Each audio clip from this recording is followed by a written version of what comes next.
let's go for the new part, right?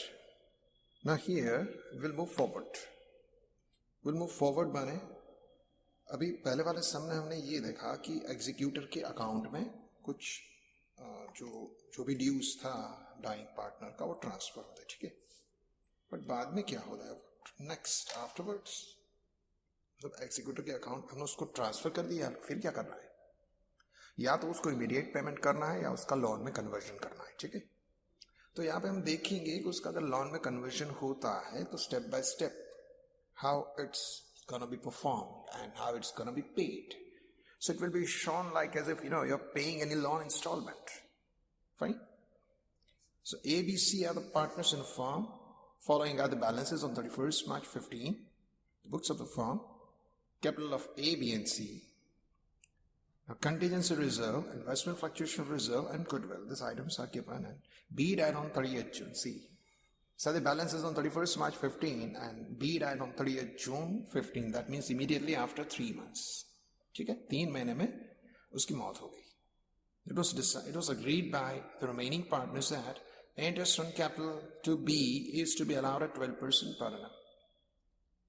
Drawings of B was 6,000 and interest on drawings 300 will be charged. तो जो चीजें B को firm से लेनी है उसके अकाउंट में क्रेडिट होगी और जो फॉर्म को बी से वसूल करनी उसके अकाउंट में डेबिट होगी. B share of goodwill is to be valued at the profits credited to his account during the previous 3 completed years. तो उसी के हिसाब से जो भी उसके अकाउंट में क्रेडिट हुआ है वही गुडविल बन जाएगा. The B share of profit is to be allowed on the basis of the average of 3 completed years before death. Right? Profit of last 3 years there was 60, 70 and 50 respectively. उसकी average निकाल करके हमें देखना है, ठीक है. B's executor is to be paid 9,200 immediately and the balance in 2 equal yearly installments with the interest 6% per annum. तो उसको 9,200 immediately देना है और बाकी का जो है वो 2 equal yearly installment में डिवाइड होके जाएगा. The profit and loss sharing ratio of A and C is to be kept at 2:1 after B's death. So it's going to be new ratio. Right? That's the new ratio. Okay? After B's death, now prepare B's executor's account and executor's loan account till it's finally paid. तो दो काम हमें करने हैं. पहले तो जो B का कैपिटल अकाउंट है उसको एग्जीक्यूटर में कन्वर्ट करना है, ठीक है. सारी चीज़ें एग्जीक्यूटर में हम लिखेंगे और बाद में उस एग्जीक्यूटर्स के अकाउंट को हमें लोन में कन्वर्ट करना है और उस लोन का इंस्टॉलमेंट पेमेंट भी हमें दिखाना है. This is what we are expected in this particular sum, ठीक है. So let us start the sum. Right, we have already drawn the structures which are required for this particular sum, right, and based on that will work, ठीक है. तो सबसे पहली बात आएगी वो है हमारा जो डाइंग पार्टनर है उसकी कैपिटल अकाउंट को क्लोज करके एग्जीक्यूटर में कन्वर्ट करने का. First will close it and convert into his executors account. Fine, चलिए. So here we can see it's these executors account. He is dying on 30th June. So the very next day that is 1/7/15 his capital account will be closed and transferred here. So you will write by B's capital account. उसके जो capital है वो है 50,000, उसको हमने यहाँ पे लिख दिया, ठीक है. अभी various types of reserve we have, right. तो वो जो रिजर्व है उसकी भी एंट्री हमें करनी है. जैसे कि कंटिंजेंसी रिजर्व बोला गया तो कंटिंजेंसी रिजर्व में उसका शेयर क्या रहेगा, right. So we are not mention anything regarding the P&L ratio, so that must be equal. तो उसका 1/3 शेयर रहेगा, ठीक है, in contingency reserve. See, this will be just like capital account of B. जैसे B का capital account होता है बिल्कुल उसी तरीके से ये एग्जीक्यूटर का अकाउंट बनेगा. कोई डिफरेंस नहीं होगा उसमें, right. Then we also mention regarding investment fluctuation reserve. तो 3,000 का उसका 1/3 पार्ट इसको मिलेगा by investment fluctuation reserve. That's also 1/3. Fine. अभी और क्या क्या चीजें दी गई है, contingency reserve, investment fluctuation reserve, goodwill भी है. If you are given goodwill in the book, you have to close the goodwill account, right? So close and transfer it on the debit of this. Right? So here we'll be writing to goodwill account. 15,000 की goodwill है, उसमें उसका 1/3 portion जाएगा. So that's 5,000. Right? तो ये जो कुछ चीजें हैं जो कि हमको बैलेंस शीट में दी गई है, और उसी बैलेंसेस को हम उसके रिस्पेक्टिव पार्टनर अकाउंट में उसके ओल्ड रेशियो में लिखते हैं. अभी और कुछ चीजें आएंगी, जैसे कि as per the adjustment we are told that interest on capital to be is to be allowed at 12% per annum. 12% का इंटरेस्ट हमें कैलकुलेट करना है. उसकी कैपिटल जो है, राइट, दैट इज 50,000, और 3 महीने के बाद उसकी डेथ हो गई, as we know that. Right? The year has began on 1/4 and he died on 30th June. ठीक है? तो जो भी कैलकुलेशन हो गए इंटरेस्ट के या जो भी एज पर time, that's gonna be for 3 months. Fine. उसकी जो कैपिटल है उसका 3 महीने का इंटरेस्ट अभी अपन निकालेंगे. ठीक है? And the rate of interest that is 12%. So right over here it's interest on capital, right? Capital है उसकी 50,000, उसका 12% इंटरेस्ट निकालेंगे, दैट्स फॉर 3 months. ठीक है? तो ये आंसर जाएगा 1,500. This is gonna B interest on capital. ये जो इंटरेस्ट है वो एग्जीक्यूटर के अकाउंट में क्रेडिट जाएगा, because it's an expense of the firm but income of for the partners. So instead of partner we'll write here in the executors account. आपको ऐसे ही देखना है कि आप कैपिटल अकाउंट ही बना रहे हैं. ठीक है? So it's interest on capital 1,500. Right? ठीक है. अभी आगे चलते हैं और क्या क्या चीजें आई. Now drawings of B was 6,000 and interest on drawing step will be charged. तो drawings जो है वो पार्टनर के अकाउंट में डेबिट जाएगा. We know that. And same way will with interest. So here we'll be writing drawings account, that is 6,000 and interest on drawings, that's 300. Clearly mention the amount. जो amount है वो हमको बता दी है कि इतनी अमाउंट है. ठीक है? Now we are told that B's share of goodwill is to be valued at the profits credited to his account during the previous 3 completed years. माने पिछले 3 साल में जो भी प्रॉफिट बी के अकाउंट में क्रेडिट हुआ है उसका टोटल जो है वही उसकी गुडविल हो जाएगी. ठीक है? तो सबसे पहले देखते हैं कि भाई किसको कितना मिला. इंटरेस्ट ऑन कैपिटल तो हमने कैलकुलेट कर लिया, लेकिन गुडविल के लिए फिर क्या होगा कि गुडविल का कैलकुलेशन तो हो सकता है, right, but we have to also think about the gain and sacrifice. यहाँ पे गेन आता है normally because it's retirement death, right. तो स्टेप बाय स्टेप सारी चीजें कर लेते हैं. ठीक है? फिर कौन सा partner means what's gonna be the gain ratio among the remaining partners, because we are given by the ratios. Goodwill की बात आती है तो गेन सैक्रिफाइस से ही उसकी शुरुआत होगी. ठीक है? तो चलिए वो देख लेते हैं गेन सैक्रिफाइस क्या आता है, राइट. चलिए, the old share and the new share. ठीक है? Now the old share among A, B and C is equal. Now B dies and the new share is 2:1. ठीक है? तो अभी हम अब देख सकते हैं कि out of 3 C was getting 1, C is getting 1. That means all the share is received by A. Clearly दिखता है, लेकिन हमें फिर भी दिखाना पड़ेगा कि गेन की फॉर्मूला जो है that says the new situation is better than the earlier one. So new share minus old share. अभी ऐसा करके हम A का काम करेंगे तो उसका न्यू शेयर है 2/3 और उसका ओल्ड था 1/3. So you can say clearly it's gain for A. but for C it was 1/3, it is 1/3, so there is no change. तो जो भी गुडविल आएगी सारी की सारी A को बेयर करनी है. A is the sole person who receives in B's share. ठीक है. तभी गुडविल कैसे काउंट करनी है, तो जो भी पिछले 3 साल का प्रॉफिट था उसका टोटल बनाना है और उसमें से बी का जितना शेयर था वही उसकी गुडविल हो जाएगी. Right. So for the purpose of goodwill we have to simply total their profits. Right. It's the total of 3 years profit. Okay.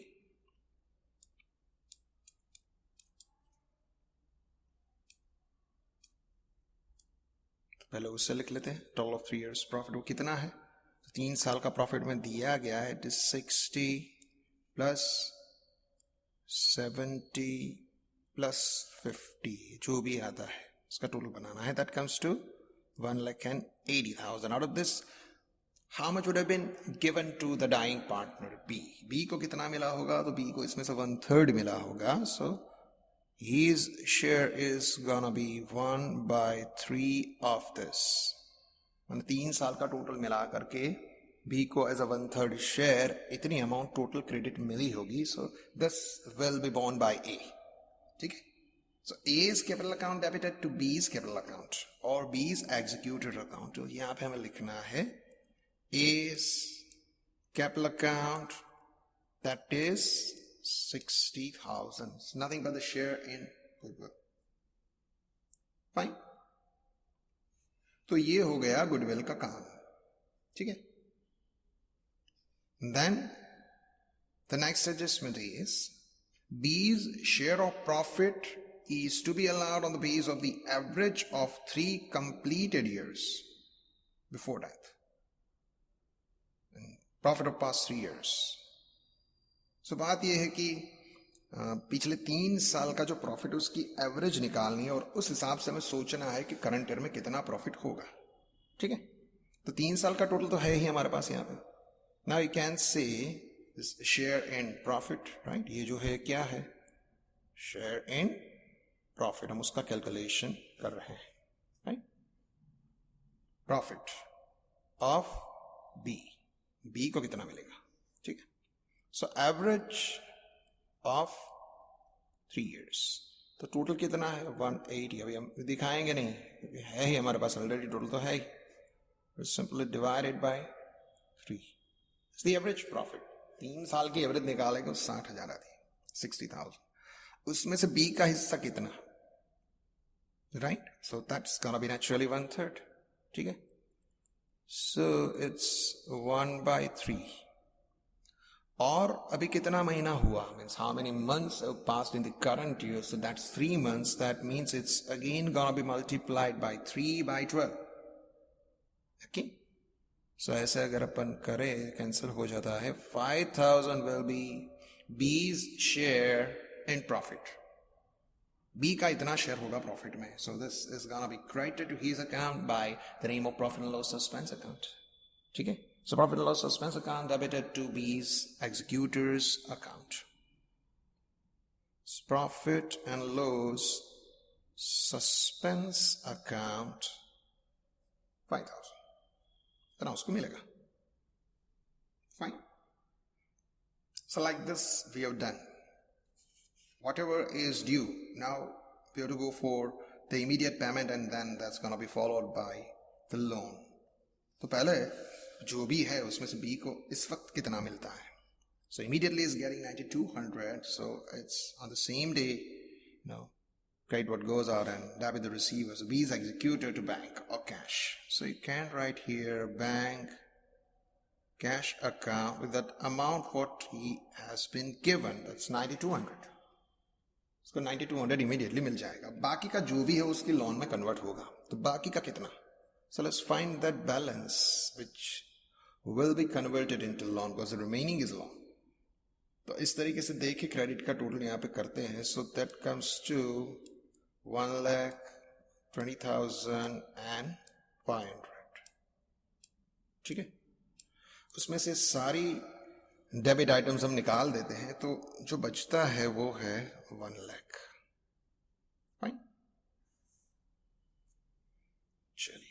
So this is called B's executors loan account.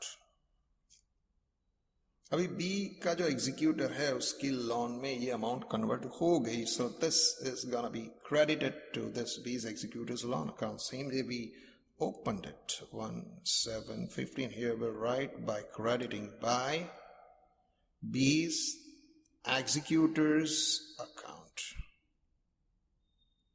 ठीक है, ये हो गया शुरू. इसको मिल जाएगा. अभी ये जो है इंस्टॉलमेंट में जाएगा.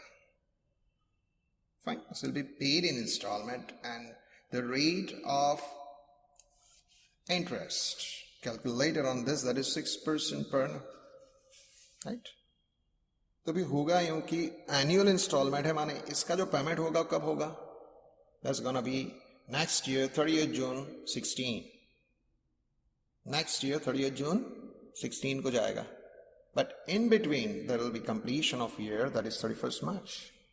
तभी हुआ यूं कि बीच में 3 महीने के बाद किसी की डेथ होती है तो अगले साल भी 3 महीने के बाद ये साल खत्म होगा. ये जो लोन हुई शुरू हुई वो इस साल 9 महीने तक चलेगी और अगले साल पहले 3 महीने जाएगी और तब जाके ये जो लोन है उसका पहला साल खत्म होगा. ठीक है, उसी तरीके से दूसरा साल भी होगा.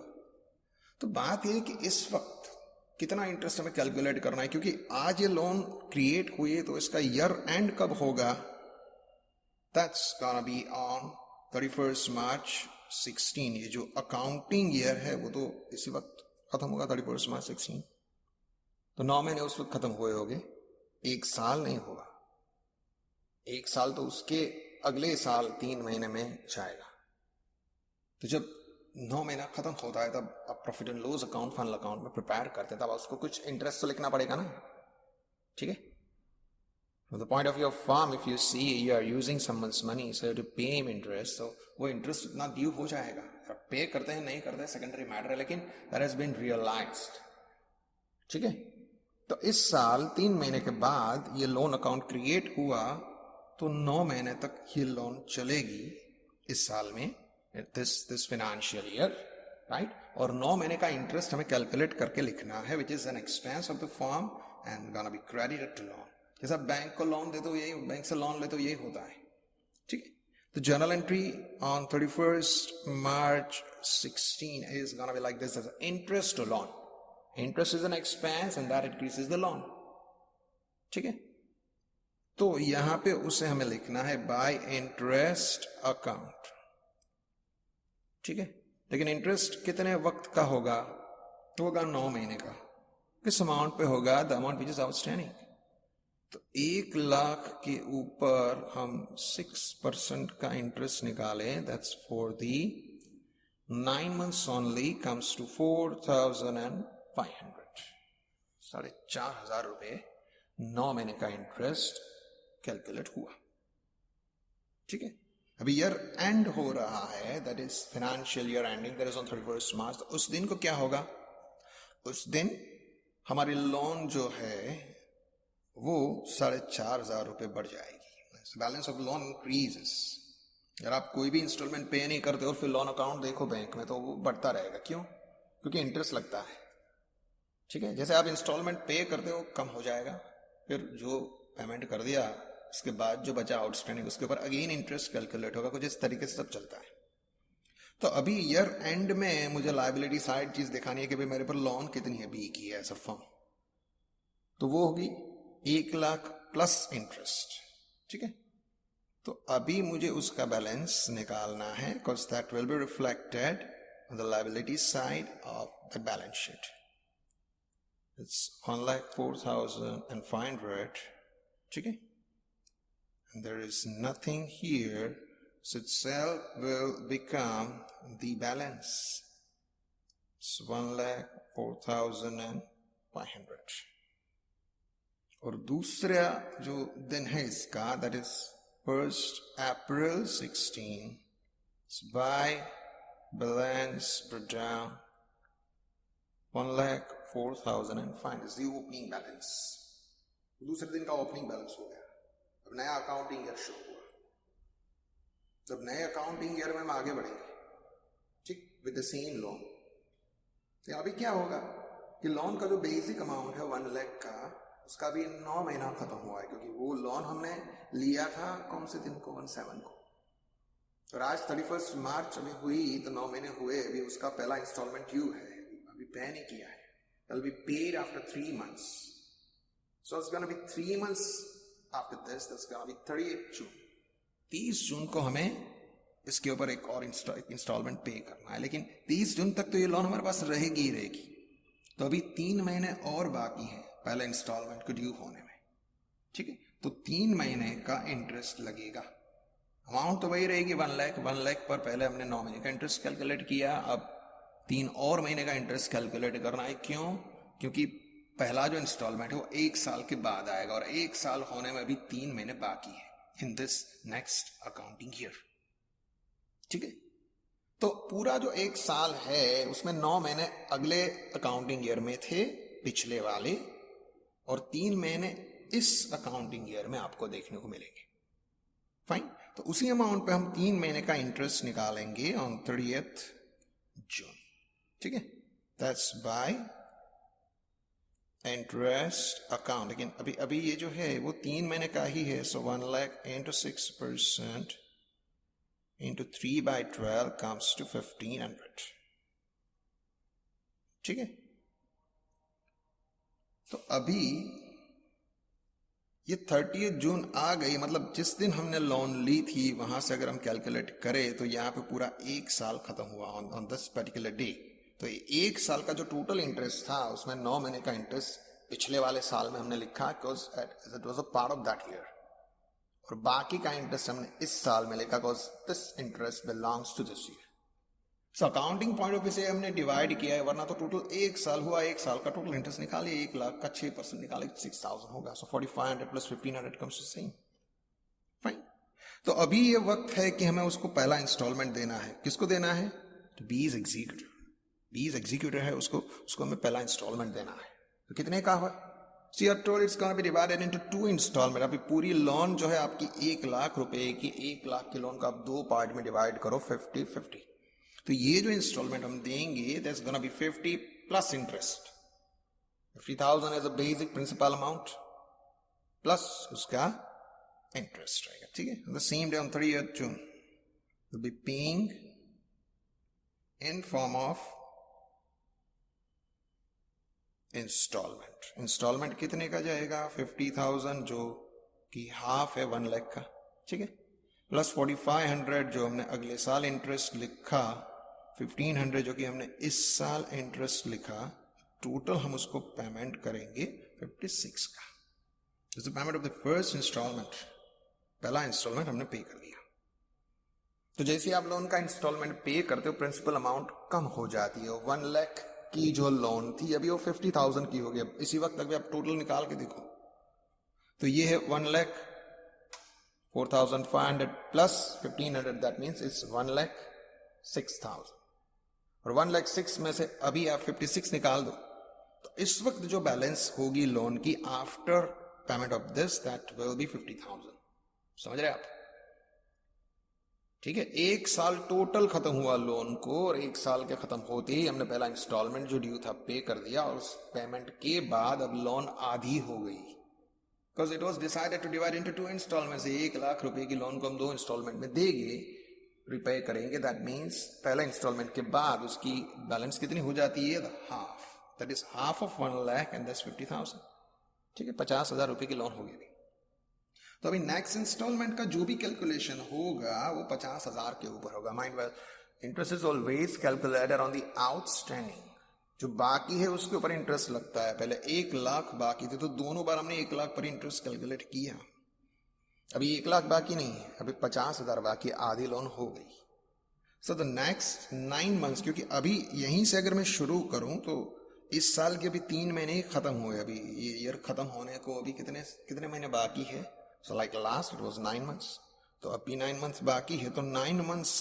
का हम जो इंटरेस्ट है वो कैलकुलेट करेंगे, just like here we calculated It's gonna be interest account. 50,000 की लोन बाकी है, अभी उसका 6% इंटरेस्ट हम निकालें, that's for 9 months. ठीक है, तो वो जो अमाउंट आएगी that's gonna be 2250. This is interest realized. मतलब इतना इंटरेस्ट अभी लग गया, क्योंकि ये 50,000 तो अभी हमारे पास है ही, we haven't refunded it, we haven't repaid it. तो जितना बाकी है उसके ऊपर इंटरेस्ट कैलकुलेट होगा. देखिए पहले जो था वो 1 लाख था, तो उसका 6% निकाला, अभी 50,000 बाकी है आफ्टर इंस्टॉलमेंट, तो अभी उसके ऊपर अपन इंटरेस्ट निकालेंगे. ठीक है, चलिए अभी ईयर एंड पर देखते हैं कि कितनी बैलेंस हमारे पास बचती है. Right, how much remains. ठीक है, इसका टोटल अपन निकालें.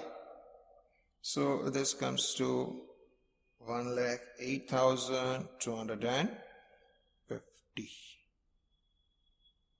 अभी उसमें से पहला इंस्टॉलमेंट निकाल दिया तो कितना बचा? It's 52,250. So will the balance on 31st March 17. ठीक है, to balance carried forward. और वही बैलेंस हो जाएगी opening for the next year 1417. It's gonna be by balance brought down to 2,250. ये हो गई ओपनिंग बैलेंस. ठीक है, तो अभी ये लास्ट इंस्टॉलमेंट वाली बात आ जाएगी. तो लास्ट इंस्टॉलमेंट का वक्त कब शुरू हुआ? जब हमने पहला इंस्टॉलमेंट पे किया, दैट इज ऑन 30 जून. वहां से लेकर के 9 महीने खत्म हो गए. अभी दूसरा साल जो लोन का है उसको खत्म होने में अभी 3 महीने और बाकी है. ठीक है, इस साल हमने जब इंस्टॉलमेंट पे किया तो वो पेमेंट के बाद उसका दूसरा साल शुरू होता है ना. We are told it is for 2 years. तो पहला साल खत्म हो गया. कब खत्म हुआ? जब हमने पहला इंस्टॉलमेंट पे किया. तो पहला इंस्टॉलमेंट पे किया, उसके बाद की जो डेट है from the very next day दूसरा साल शुरू हो गया. उसमें अभी 9 महीने खत्म भी हो गए, अभी और 3 महीने उसको जोड़ने. 3 महीने के बाद वो पूरा का पूरा दूसरा साल खत्म हो जाएगा. सो just like this, here we calculate interest for 3 months. Here again we have to calculate the interest for the last 3 months. That's gonna be by interest account. अभी इंटरेस्ट कितना लगेगा? तो अभी जो इंटरेस्ट लगेगा वो 3 महीने का लगेगा 50,000 के ऊपर. ठीक है, 50,000 का हम 6% निकाले for 3 months only. So that comes to ₹750. 750 रुपये इंटरेस्ट लगेगा. ठीक है, तो दूसरे साल वो जो 3 महीने बचे थे वहां पे, तो उसमें ये इंटरेस्ट हमने कैलकुलेट किया. अब इसका लास्ट पॉइंट आता है on the same day. Now 3 months are also over. Right, तो माने दूसरा जो साल था लोन का वो भी खत्म हो गया. तो उसका हमें इंस्टॉलमेंट पे करना. The way first installment same will be paying the second installment, that's to bank account. तो अभी कितना है? 50,000 तो प्रिंसिपल अमाउंट है, वो तो होगी ही, plus 2250, that's the interest calculated in first 9 months, and the second it's 3 months interest, and the total comes to 53. अब स्ट्रेट में देख ले 50,000 रुपए का 6% निकाले for the 1 year, that comes to directly 3,000. तो 53,000 का हमने जो लास्ट इंस्टॉलमेंट ड्यू था वो पे कर दिया. तो अभी ये लोन की जो बैलेंस है कुछ बचती नहीं है. Nothing is left, it's all balanced. Loan खत्म हो गई. कहीं भी लोन होती है, वेदर इज विद एग्जीक्यूटर और इट्स विद बैंक और XYZ, this is the process to be followed. So it's not just helpful over here in this chapter, it's gonna be helpful anywhere. Right, being a student of commerce, you should be knowing that how these EMIs are calculated. One will always calculate on the outstanding amount. पहला outstanding थी 1 लाख, तो उसका interest निकाला. Right, दूसरी फिर 50 आई तो उसका interest निकाला. Step by step calculate and पे. ठीक है, तो आज के लिए इतना.